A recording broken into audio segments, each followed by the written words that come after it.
টাঙ্গাইলের মধুপুরে গভীর শ্রদ্ধা ও ভাবগাম্ভীর্যের মধ্য দিয়ে পালিত হয়েছে মধুপুর পৌরসভার সাবেক ৩ বারের মেয়র ও টাঙ্গাইল ১ মধুপুর ধনবাড়ী আসনের বিএনপির মনোনীত প্রার্থী মরহুম শহীদুল ইসলাম সরকার শহীদের তৃতীয় মৃত্যুবার্ষিকী।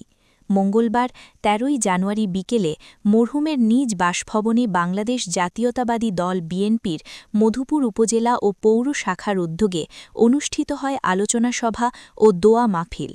অনুষ্ঠানে সভাপতিত্ব করেন মধুপুর উপজেলা বিএনপির সভাপতি জাকির হোসেন সরকার। প্রধান অতিথি হিসেবে উপস্থিত ছিলেন বিএনপির জাতীয় নির্বাহী কমিটির সদস্য ও টাঙ্গাইল ১ মধুপুর ধনবাড়ী আসনের বিএনপির মনোনীত প্রার্থী ফকির মাহবুব আনাম স্বপন।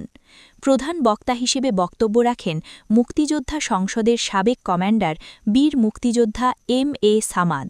এ সময় বক্তারা মরহুম শহীদুল ইসলাম সরকার শহীদের রাজনৈতিক জীবন, এলাকার উন্নয়নে তার অবদান এবং দলীয় আন্দোলনে তার ভূমিকার কথা গভীর শ্রদ্ধার সঙ্গে স্মরণ করেন।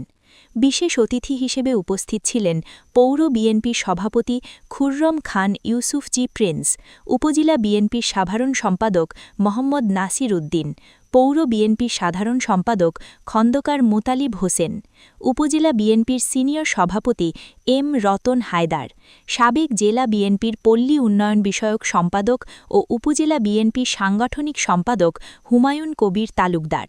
এছাড়াও উপস্থিত ছিলেন মরহুম শহীদ সরকারের সহধর্মিণী লিলি সরকারসহ বিএনপি, যুবদল, ছাত্রদল, মহিলা দল ও সহযোগী সংগঠনের অসংখ্য নেতাকর্মী।